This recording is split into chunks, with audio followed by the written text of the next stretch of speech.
عمران خان اور پوری قوم بند کمرے کی سازش کے خلاف اٹھ کھڑے ہوئے 17 جولائی کے بعد سے حکومت بوکھلاہٹ کا شکار ہے۔ نواز شریف اور زرداری کے فوج مخالف بیانات سب کے سامنے ہیں۔ پاکستان کی سب سے بڑی جماعت اور فوج میں غلط فہمیاں پیدا کرنے کی کوشش کی جا رہی ہے۔ اسد عمر نے لاہور میں نیوز کانفرنس میں کہا شہباز گل کو غیر قانونی گرفتار کیا گیا۔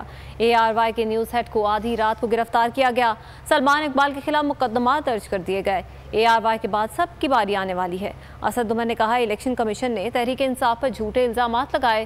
حکومت اور الیکشن کمیشن کا گٹھ جوڑ سامنے آ چکا۔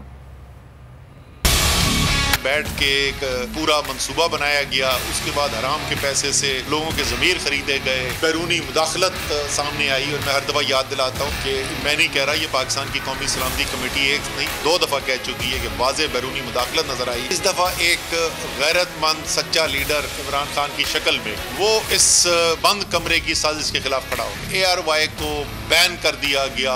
آدھی رات کو کٹتی ہے ایک FIR، ان کے ایک سینئر وائس پریزیڈنٹ ہیں عماد یوسف، ان کے خلاف، اور 1:30 بجے رات کو ان کو زیر حراست لے لیا جاتا ہے۔ دوسرے جو سلمان اقبال صاحب جو اس کے چیف ایگزیکٹو ہیں، ان کے خلاف FIR، ان کے اینکرز کے خلاف FIR۔ جو بھی آواز اٹھائے گا، جو بھی وہ حقیقت سامنے لے کر آئے گا جو اس امپورٹنٹ حکومت کے نظریے کو سوٹ نہیں کرتی، یہ ٹیسٹ کیس ہو رہا ہے ابھی۔ اگر سب اتنے بڑے چینل کے اوپر یہ کر کے اس سے کامیابی سے کنٹرول کر سکتے ہیں تو پیچھے باقی کسی نے کھڑے ہونا ہے۔ یہ کر کے پھر سب کی باری اس کے بعد آنے والی ہے۔